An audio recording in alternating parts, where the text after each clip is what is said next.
What's up, everybody, and welcome to my Impact Wrestling review. A lot going on in this show tonight as we are 1 week away from No Surrender. A lot of changes I see must have happened now between here and this whole pay per view for next Saturday, if I'm not mistaken, on February the 19th. We automatically kick it off with Josh Alexander coming out there. Josh Alexander get on the microphone as the fans chanted "Walking Weapon." He said, he's here to talk about the world title, how it means a lot to him and whatnot, and basically it means to him as much as this company and everything, and that Impact is given an opportunity that no one else would, and that he needs to be the champion and whatnot. And he talked about no surrender coming up, as he's proud to stand next to his teammates as they fight honor no more. But he talked about Moose and Morrisey because he wants next whoever wins, and he wants that world title. Because he talked about what Scott D'Amore saying, keeping his emotions in check and whatnot. But look at Morrissey and what he's been doing. Has he been keeping his emotions in check and whatnot? So he basically went on to say that nothing is going to stand in my way this time, okay? Enough obstacles, all that. I'm invoking my rematch clause. I want my rematch for the world heavyweight title and whatnot. So I want my shot. But next thing you know, I guess we had another debut, which was Connor, or Big Con. If you remember who this guy is, he was Connor from the Ascension and whatnot. So I was like, hey, that's Connor from the Ascension. And I'm like, okay, that was kind of somewhat surprising to see him out there. I didn't even know what he's been doing ever since he had got released. So him and what was his former partner's name? Victor, if I'm not mistaken. So haven't really seen those guys in a very long time now. But basically, Josh Alexander went on just looking at him like, okay, here we go again, repeating the same cycle. Someone's new has got to get in my way and whatnot. Okay, you know what? No delays. We're doing this match now. Get a fucking rep out here. No next week. Not to no pay per view. We are doing this now, okay? Because it does look like every time, I guess now Josh trying to get to the title, someone new debuts and someone has to try and take him out, putting as an obstacle. He made very quick work of Bitcoin and put the ankle lock in him and made him tap out. He wouldn't let go though. Security had to come out and stop him. Same with Scott D'Amore, which even the fan chanted, "You deserve it" and whatnot. But D'Amore basically said, "You need to think about it, okay? You need to calm down. All right, you need to calm down right now. All right, so you need you need to just chill out." Because then he started talking about Josh, almost kind of like his career, like he's known him since he was a kid, and how he was brought into his dojo and everything, and stuff from Johnny Devine and whatnot. And he watched him grow in the Indies and just go from a career in an injury, and meeting his wife and being in his wedding and all that stuff. Basically, basically talk about his whole life and everything, how he was the hottest free agent in wrestling and that nobody wasn't talking about until he signed him to become, get to Impact then. But listen, man, I brought you here, okay? You can't become a world champion, whatnot. You delivered on everything, all right?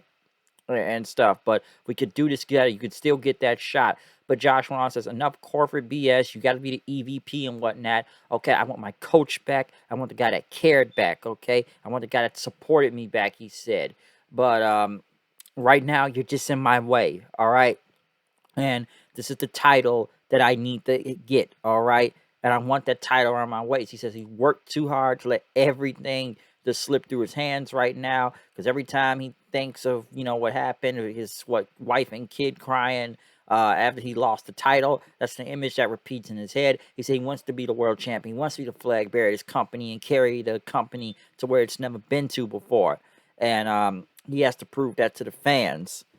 And he wants to put a smile on his kid's face when he brings that title home. But D'Amore said, listen, it's a process to this. But Josh said, screw the process. All right, I'm talking to friend to friend. We're done with this process. Give me my rematch now, okay? Or I will become the hottest free agent in pro wrestling again. But Scott D'Amore says, you're out of line. That's it. I'm done. I'm done with this. You're going home. But Josh says, I am home. Okay, I'm already home. You want me gone? You have to drag me out of this ring. But Scott said, listen, I respect you and everything, and be a professional about this. So just be respectful to the fans, and whatever you're gonna do, say what you gotta say. But you're going home. You're done. You're off the team for no surrender. You're going home. All right. Which the fans chanted, Scott, you suck and whatnot. As Josh just looked kind of kind of a little bit pissed and didn't know what to do then. So Very great segment to kick off this entire show, though. Like, great promo work from both Josh Alexander and Scott D'Amore, basically still adding on with the story of Josh still trying to get that world title back, but now running into more obstacles and stuff, from trying to put somebody in his way to now, Scott now sending him home and kind of, I guess maybe screwing him over and stuff. But the story's been really good and whatnot. And this was a great promo segment to kick off the show. I haven't really seen that in a while now. With promo segments and whatnot, but this was a very good way to kick it off and stuff. So, Josh just being frustrated, trying to get his way back to the title, but now him being sent home. What does this mean next? Not really sure. Basically, right after Steve Macklin walked up to him and said, like, listen, man, you guys need a replacement and everything and whatnot. He needs to be the guy for No Surrender to be part of the team. But D'Amore says, I can find a replacement, or he's going to let Team Impact decide who can be the replacement for Josh right now. Deonna Purrazzo came out. This was an open challenge for the Ring of Honor Women's Championship. She ended up going against Santana Garrett. Yeah, I forget Santana Garrett was in this company a while ago, if I'm mistaken. Like, who was Santana Garrett in when she was in TNA at the time? This had to be in like 2013, 14 maybe, if I'm not mistaken.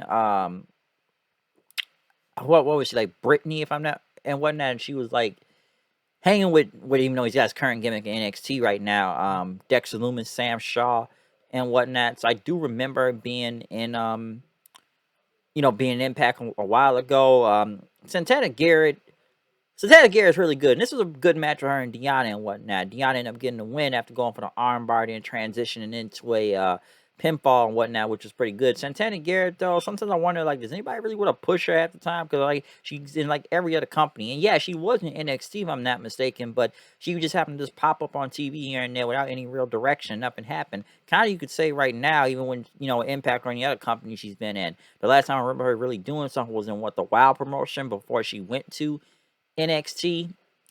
So I just I haven't really seen much I just haven't really seen much of what's going on with Santana Garrett right now, especially after she got released and stuff. So it is good to see her again, but still, hopefully they find something for her. Maybe she'll stick around this time. I don't know, or this is just a match just to have a match out here. So we'll see what happens with that. But yeah, Deonna ended up getting the win though, still retaining the Ring of Honor Women's Championship. Next though, Team Impact were wondering who they were gonna pick because Eddie Edwards, Chris Sabin, Rhino, and Rich Swann. I was wondering what the hell happened to Willie Mack out there, but apparently, and I asked on Twitter, somebody told me that he had got COVID during these tapings, so I think that's why he may be out. Heath Slater, I don't know what happened to him too. He just kind of disappeared and everything. So now they need a fifth guy. Because I was wondering, like, what happened to like what happened to Mac and what happened to you know, Heath and whatnot. It's like they just kind of disappeared without any explanation, though. But they wanted Jonathan Gresham as their team and see if they can get him to be part of it. Next, Mickie James went against Chelsea Green. Tasha Steelz was on commentary throughout the match. Basically, it wasn't much to say from this. It ended up being what it ended up being. What Tasha kind of getting involved, her and Savannah Evans, because what Tasha threw some trash into the ring and whatnot, and Savannah ended up tripping Greenwich for a DQ. Both women kind of brawled for a second before Tasha and Savannah Evans ended up walking off the ramp then. So obviously now it's going to lead to a tag match. I still think Chelsea Green is going to turn on Mickie James, and I really believe Tasha Steelz will become the Knockouts champion by next Saturday, but I really do expect Green to screw over James for the title, though. Like I said, she's been too friendly with Mickie James for a while now and too happy around her, so the turn is coming, okay? Next, they interview Bhupinder Gujjar, basically asking how does it feel to be in the company on a successful debut. He says he's a former bodybuilder, boxer, and kickboxing champion, but now he's here to wrestle and whatnot and represent India. Raj Singh tried to talk to him, but the guy ended up walking away. So don't really know much about this guy, where it's leading to, but man, they will not give up on this whole Desi Hit Squad thing and whatnot. because it's not like it's a team or anything, but yeah, Rohit was there, so now he's brought in this other guy. So like I said, I don't really know much of the guy in general, but we'll see what happens. The inspiration was taking talking to Caleb Conley on the phone they gave him last week, and I guess they tried to convince him to do a photo shoot with him. Madison Rain came in. Tried to claim they're trying to seduce me. They're Jezebels, but Rain told Caleb, like, you don't work for the inspiration, you work for the influence. Got it? Um, Next, the Bullet Club made their entrance. Jay White, God, and Chris Bay came out. Bullet Club were in the ring. Fans chanted Bullet Club. Jay White says, I returned, but I brought some friends with me this time. As God got on the microphone, Tongaloa saying we are the former IWGP Tag Team Champions and future Impact Tag Team Champions. And basically, talked about how they're going to take out the Good Brothers and that they are the real version of the Bullet Club and whatnot. Jay White even talked about Violent by Design, said they're big fans of the Bullet Club, also as the Good Brothers, okay? And that, I guess, got a match with him coming up at No Surrender. It's going to be Jay White versus Eric Young. But before you could say even more about that, Eric Young came out saying, like, I'm the leader of Violent by Design.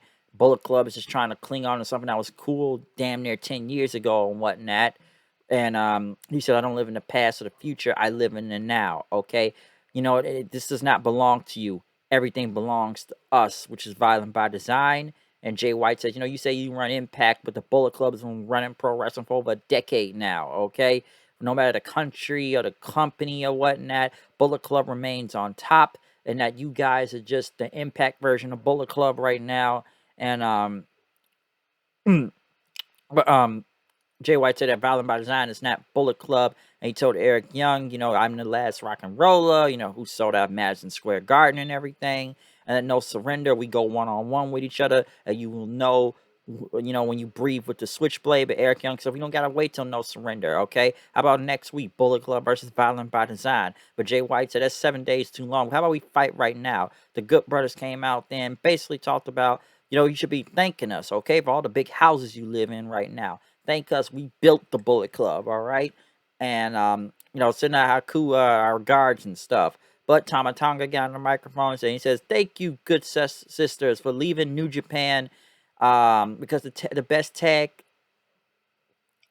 team division, the tag team division got better when you guys left. When you guys tried to go recreate every Bullet Club version you can. What was it? The what was it called? The club, the bulletproof, the Orange County. Oh yeah, I remember the OC. All right, that was a good one.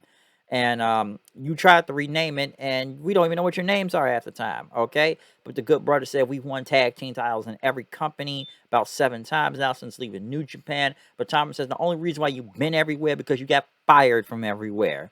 As fan channel, you got fired then, and unless you have been formally fired from the Bullet Club, because when we take those titles, y'all will be fired from Bullet Club for real.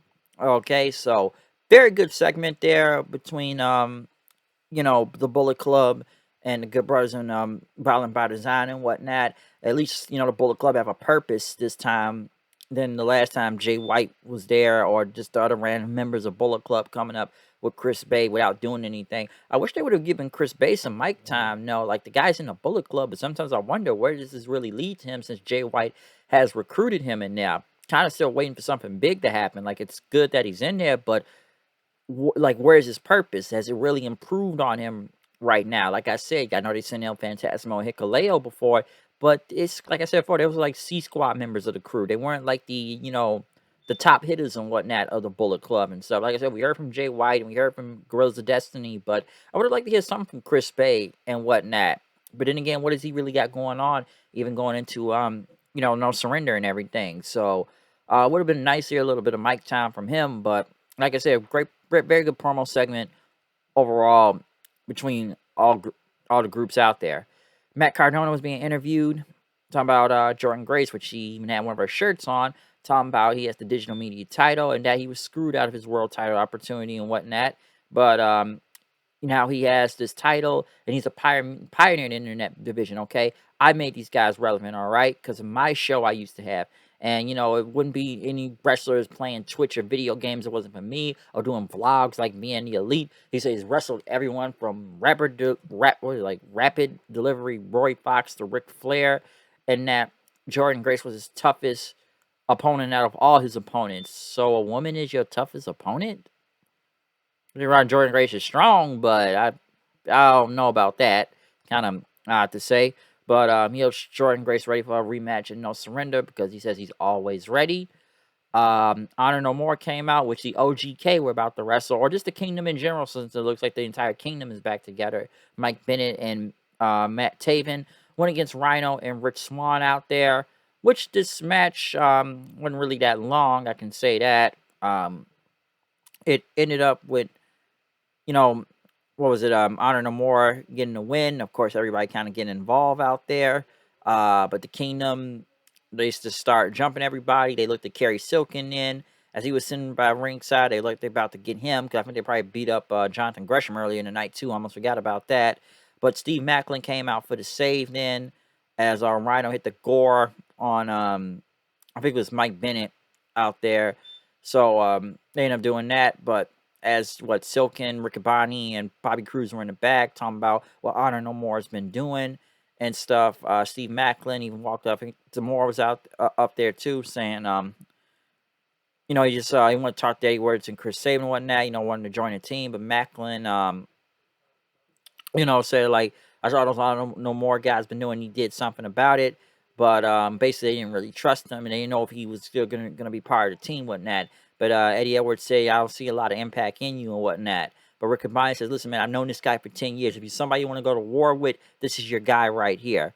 But Macklin says, you know what I'm all about, and we've got to go to war, okay? So they basically all shook their heads yes, and then fist bump to let him in. So Steve Macklin joined the crew. Good for him and whatnot. I was wondering they're going to lead Steve Macklin since he couldn't get the X Division title right now. So with him joining Team Impact and everything, this is going to be probably interesting going into No Surrender with Josh Alexander being out of it. I'm glad they got something for Macklin because I don't even think he was really on the card going into this show for next week. So them getting to join him, that's pretty good. I still think somebody's going to betray the group somehow, some way, but I'm not really sure yet. So we'll see what happens with that. I guess Giselle Shaw debuted on the BTI show. I don't really watch that. I know Lady Frost hit this moonsault, which she did not hit in general on anyone, but I guess Giselle Shaw, announced that she would take on Lady Frost next week. I don't know why they just didn't have her debut on tonight and doing it on BTI. Kind of strange, if you ask me. But in the main event, though, we had W. Morrisey versus Brian Myers in a no DQ. And man, this was a fucking crazy ass war out here, okay? With VSK and Zicky Dice going for the tables and everything, trying to jump Morrisey. Morrisey ended up putting both these guys through the table, which just was destroyed. Let me say that. That looked insane. Myers using a Kindle stick to hit Morrisey, getting an upper hand. Even taking a trash can, throwing it at his head, hitting a coast to coast on it. Just beating the man with every weapon he can. It did not work. He was setting up for the roster cup, but Morrisey hit his own version of it. He ended up splashing and then pretty much in a big boot. And stuff, which he started beating the hell out of Myers with a Kindle stick. But then Myers said, not Myers, but Morrissey had a power bomb on him. The fans chanted one more time. But then Morrissey got some thumbtacks and he power bombed him onto those thumbtacks two more times before picking up the win. Crazy war out there. I thought it was a pretty good hardcore match. That wasn't bad. They damn near killed each other out there. But right after Moose ended up attacking him from behind, Moose took a chair and put it around Morrissey's neck right after that. And after he put it on his neck, he took the chair, basically, stuck like on his neck right here and just hit the chair on, he took a chair, hit on the other chair several times before knocking him out unconscious out there as the show went off the air then. So, Moose just beating the hell out of Morrissey after, Morrissey's been hunting him for several weeks now, might I add. So, him getting some payback this week leading into No Surrender. That wasn't that bad. Okay, that wasn't that bad at all. But overall, I thought this was a pretty good match.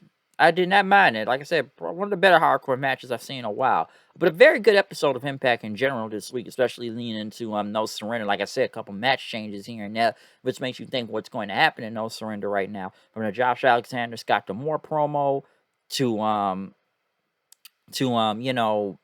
Bullet Club, with Violent by Design and the Good Brothers, to the main event was really good. Tasha Steele still going for the Knockouts title with Mickey James. A lot of good stuff going on lately in Impact. Not the usual bullshit we've been seeing with the crazy comedy segments that go on a little bit too long. Not against all comedy segments, but Impact seemed to overdo the comedy segments, and it was a running joke that did not work. But we've seen a lot of better stuff lately on here. Maybe it's because of these partnerships, or just these, Ring of Honor guys showing up, or anybody from New Japan, or just anybody on the roster in general we've been seeing do a lot better and stuff, okay? So, like I said, there's a lot of questions leading into No Surrender. Macklin now joining the team. What is going to happen? And what will happen with Josh Alexander, huh? I'm not really sure. I'm sure the go-home show is next week with No Surrender, so I'm interested to see what's going to happen, okay? But overall, very enjoyable show at Impact this week. I really did enjoy a damn good episode, okay? So I am looking forward to No Surrender. But other than that, comment, subscribe, follow me on Twitter at HoodedKnight890. I'm out of here. See you guys then. Peace.